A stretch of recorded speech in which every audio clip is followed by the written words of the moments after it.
What's up everybody? Welcome back to my channel. Today is Thursday, so you know what that means. It is True Crime Thursdays. My name is Sydney. Every Thursday I sit down and I talk about the craziest true crime from all 50 states, each state that has the one that spoke out to me the most. Today I do have to give a disclaimer myself again. This one does involve a lot of killings.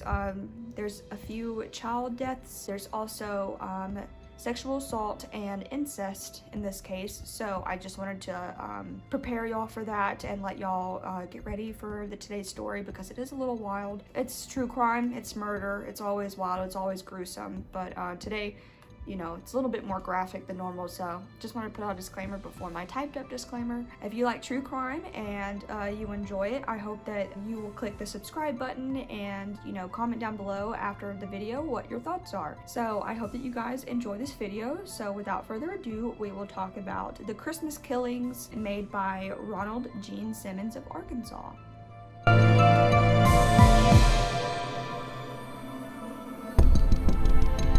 So, Ronald Gene Simmons was born on July 15th, 1940 in Chicago, Illinois, to Loretta and William Simmons. On January 31st, 1943, William had actually died of a stroke.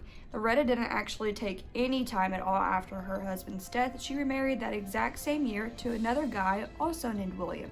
Ronald showed very narcissistic tendencies whenever he was a kid growing up. He would hit his siblings, manipulate them into doing things that they didn't want to do along with his parents, and his brother described him as a really big bully. He always threw fits of rage and would never admit that he was wrong, ever. So the new guy that Loretta had married, also named William, his name was William Griffin. He was a civil engineer and this job required him to move, so they ended up relocating in Little Rock, Arkansas in 1946. Over the decade, because of this job, he relocated to a bunch of different cities, but they finally settled in Little Rock. On September 15th, 1957, Ronald decided that he wanted to drop out of high school and he wanted to go into the U.S. Navy. His first day in the Navy was at a base in Washington where he met Bursaby Rebecca Ulibarri. I hope that I'm not butchering that name. And he went on to marry her in New Mexico in July of 1960. So Becky was exactly the woman that Ronald wanted. She was dependent and accommodating. And even though Ronald was away, like most of the time for the military, he kept the house exactly how he wanted and controlled everything in the house. He had a set schedule for cleaning and meals and bedtimes, and he only gave Becky a certain allowance. Oh, they called her Becky. Sorry, not Bursaby Rebecca. They called her Becky. Sorry, I didn't say that. But Becky, his wife, he would only give her $40 a month for allowance, which hardly gave her enough money to like feed the kids or herself or like just provide for anything in the family at all, like clothing, all of it. But because of Ronald's job, like they weren't poor, he was just really stingy. He had a lot of money. So in 1963, Ronald left the US Navy, and for a 2-year period he worked at a bank, and then he decided to go into the US Air Force after the 2-year period of leaving the Navy. So he went from one branch of military to another.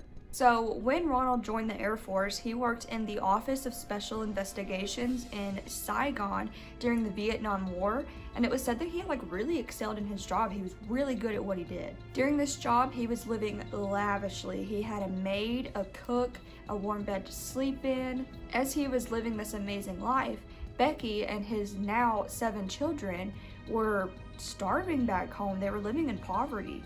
Becky didn't have a job and Ronald was the only money provider of the family, and they lived in a tiny little trailer in the back of Becky's brother or sister, didn't say, it just said sibling. One of Becky's siblings, they lived in the backyard in a trailer on their property. He was a part of the military for 22 years, and over this course he won a lot of awards. He finally retired in November 1979 as a master sergeant. When he returned from the military, he moved his family to Cloudcroft, New Mexico, where he really wanted a farm. So he started off his own farm and he made his children work really long and hard hours from sunrise to sunset, would not let them do anything else. Ronald was very, very, very controlling of the family. For his children, he never allowed a telephone in the house for anybody to talk to anybody. He didn't allow his kids to go visit or spend the night anywhere, or let anybody come and see them and spend the night at their house. And he had the only key to the mailbox, so that he was the only person that could read the mail that came in or send mail to anywhere else. The family lived in poverty, but Ronald just didn't care. He kept taking out loans for a motorcycle and a truck. He just didn't care about their money at all. So it is said that Becky had pregnancy problems with all 7 of her children. Each child born was significantly underweight, and her obstetrician literally told her, like, please stop having children. Like, you will not be able to live if you have an 8th child. Like, you cannot. Like, please stop having children. He told her that she should have a tubal ligation, but Ronald had to sign off on this and give consent in order for her to have, you know, the procedure done. Sounds like America right now. Women still don't get a say so. That's a totally different subject. But because Ronald had to consent to this, the husband has to make sure that they're okay with it. He did not consent to it at all. But Becky, being the just loving person that she is, she pleaded with him and begged for him to just like let her. She was like, please just don't. If you love me, like, you'll let me have this procedure. Like, my life really depends on it. So after many times of asking and pleading with him, he finally just accepted it and told her that it's okay. But then he told her that, you know, you have no meaning to me anymore. Like, there's no reason for us to be together. I don't want anything to do with you. He stopped having sex with her and told her that she was really selfish for putting herself over the kids and him and his sexual desires. So Ronald decided to target the oldest daughter, Sheila Marie. He knew that she was his favorite. This was around 1978 or 1979 where Ronald started to like groom Sheila. Every time that the kids were asked for lunch money or school supplies or anything, you know, they absolutely needed it. He just would not give them any money. He would give gifts and money to Sheila all the time. He gave her jewelry and called her the pretty princess and his ladybug. Ronald was really cruel to his other children and totally neglected them and gave them insults every single day. This was around the age of 15 for Sheila when Ronald stopped having sex with his wife Becky and he started to molest Sheila. March of 1981, Sheila fell pregnant with Ronald's child, so it was an incest case. While Sheila had went to prom, she knew she was pregnant and Ronald decided to tell the family without her. He said that everybody had to adopt the baby as their own and take care of it as a family. And Becky fell into a really deep depression because she knew exactly what was going on, but really there wasn't anything that she could do about it. You know, they had to keep it really low key because of this. He told the family he did not know who the father was, but they all kind of knew, like, you know, you're the father. But word spread around where the Office of Family Services had listened to it, and the family altogether had to undergo counseling. When asked about, you know, why did Ronald impregnate his daughter, he basically said that he was unashamed and this was teaching her a life lesson. So, you know, Ronald had no care in the world. He was happy that he did it. But the DA of the town that they were living in, New Mexico, he was really harsh on child abuse and Ronald knew that. So he quickly got his family up and moved. So he quickly moved his family down to Arkansas so that he could escape from any consequences that he was going to face with the DA of New Mexico. The Office of the Social Services had basically decided that they were going to give the case to the DA, and so before the case even got to the DA is whenever he decided to move them down. So it was kind of like a waiting game, but he just didn't want to deal with it, so of course you just run from your problems. So they first decided to settle in Ward, Arkansas, and Sheila fell pregnant again with Ronald's kid. But he went against his own beliefs and he decided to let her have an abortion because he just escaped from New Mexico. He didn't want to come to Arkansas and basically restart and then have to remove again. So he let her have an abortion just so he didn't have to face a second consequence in case, you know, it got out to another DA. So Sheila turned 18 and started taking business classes in Little Rock, and she met a man named Dennis. Whenever Sheila had told Ronald about her new relationship, he lost it. He did not like the fact that he was sharing his daughter with somebody else. It disgusted him. You want to know what else is disgusting? Impregnating your daughter.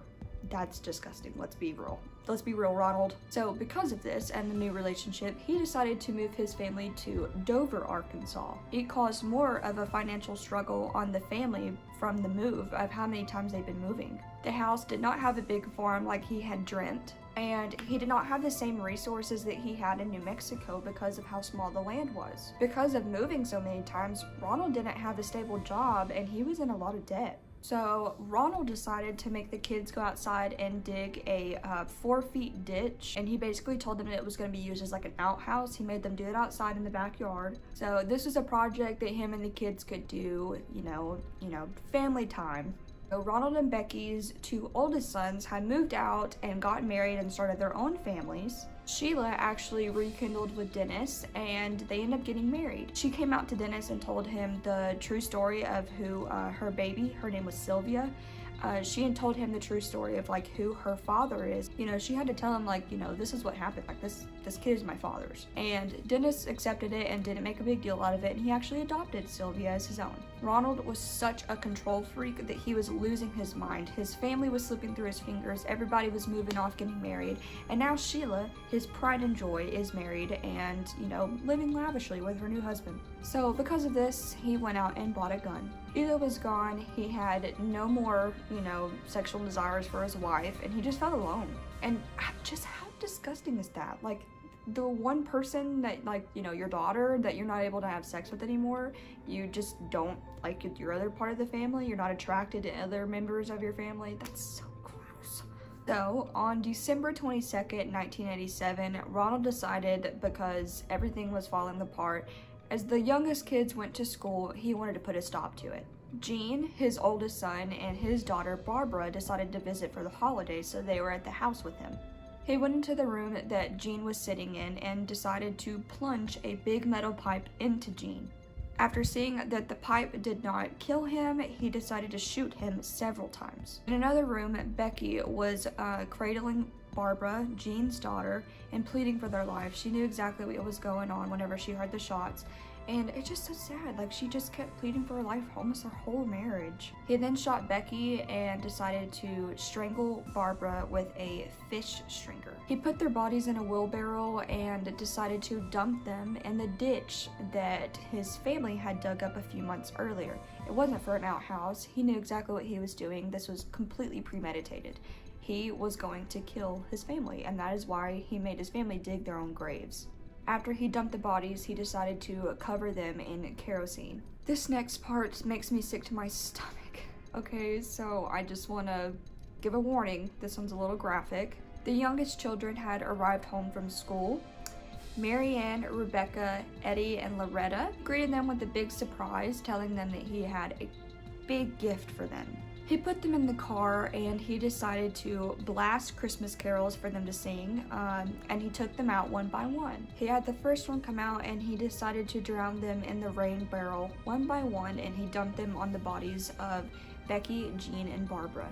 The reason why he had the Christmas carols blaring so loud is that he didn't want the kids to hear him and whoever the kid that he was killing at the time struggle or scream or anything like that. So that's why the kids were just singing and dancing all innocent in the car, and they didn't know what was coming next. And I think that's what's so sad about this. Whenever he finished with the 4 children and he put them in the same grave as all the other bodies, he covered the grave with tin and then put dirt on top of the tin so that, you know, when people got home, they weren't like questioning why the tin was there. The remaining children that were Billy and Sheila were expected to arrive the day after Christmas with their families, so Ronald just waited. They arrived December 26, 1987. Billy brought his wife Renata and their infant son, and they were the first ones to arrive, so they were the first ones to go. He shot Billy and Renata and laid them in the kitchen or the dining room floor, and then he strangled the infant son. Whenever he laid the bodies down, he laid Billy and Renata in the dining room floor and covered them with their own coats.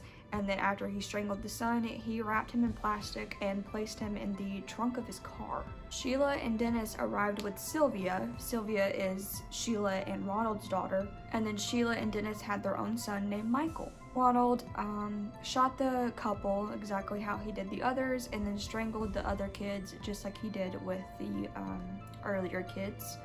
So all the kids were strangled and all of the adults were shot. He placed Dennis and Sylvia's body along the same lines of how Billy and Renata's bodies were. Sorry, there's a lot of names. I know it's hard to keep up, but Ronald placed Sylvia and Dennis's bodies next to Billy and Renata's bodies in the dining room, but he decided to place Sheila. He decided to place Sheila on top of the dining room table and then covered her in his most expensive tablecloth. So the same treatment that Sheila got all her life also got with her death, sadly. Later that day, Ronald decided to drive into Russellville, where he had pre-ordered Christmas gifts. He picked up those Christmas gifts and he went to a bar as if nothing happened. He then went home, sat on the couch, watched some TV while drinking, and was just surrounded by all of his family's corpses. In the morning of December 28, 1987, Ronald went into a law office that he was fired from sexual allegations made against him, and he shot a lady named Kathy Kendrick. He then drove to another previous employer, the Taylor Oil Company, where he shot and killed J.D. Chaffin and then shot and wounded Rusty. Rusty Taylor was the owner of the company. After that, he drove to another previous employer, which was the Sinclair Mini Mart, and then he shot and wounded 2 other people. He then went to Woodline Freight Company and then shot and wounded another woman. As Ronald was sitting at that office waiting for the police, he decided to sit down in a chair, asked the receptionist to sit down and talk with him before the police came.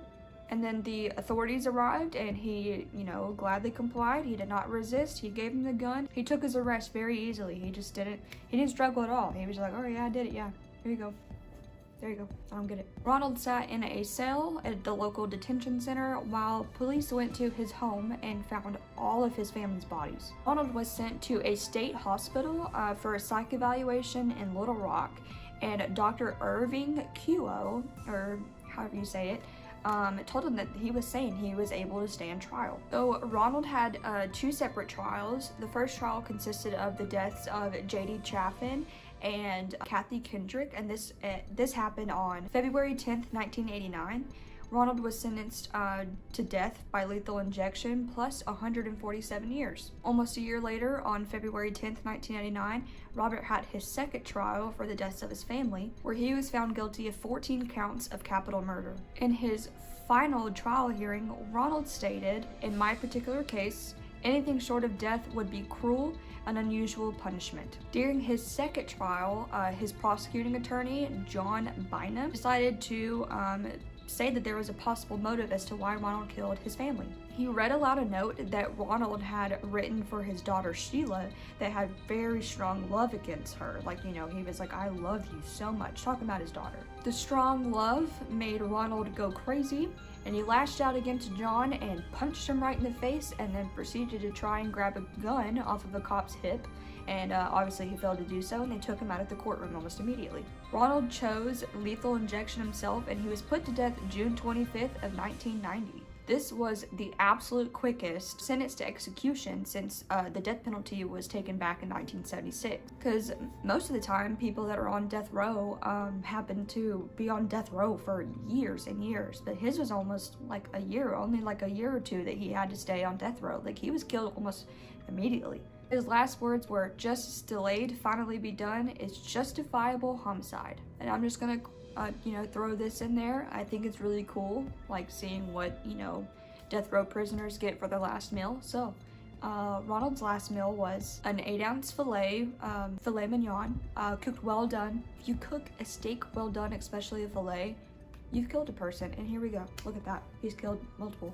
He wanted 2 medium onions and 2 medium tomatoes. He wanted them raw and sliced. 6 bread rolls, 6 slices of cheese, 1 banana, and 2 cans of 7-Up. What a feast. So, what do we think about that, What do we think about that? I'm sorry, that this had incest and a lot of deaths. He was a serial killer and a mass murderer. If y'all don't know, the, separate definitions, serial killer is, over a certain period of time, it's elongated time, at least over the course of, certain weeks. And a mass murderer is killings in one day and one killing spree. So because he had killed, he had waited that time period, he was a mass murderer for his family, and then he went to different places on a certain day and, you know, killed. So like, it was a long waited week because he had killed a person, waited a few days, almost a week, and then killed another person. So I hope that explains that. So, you know, whatever.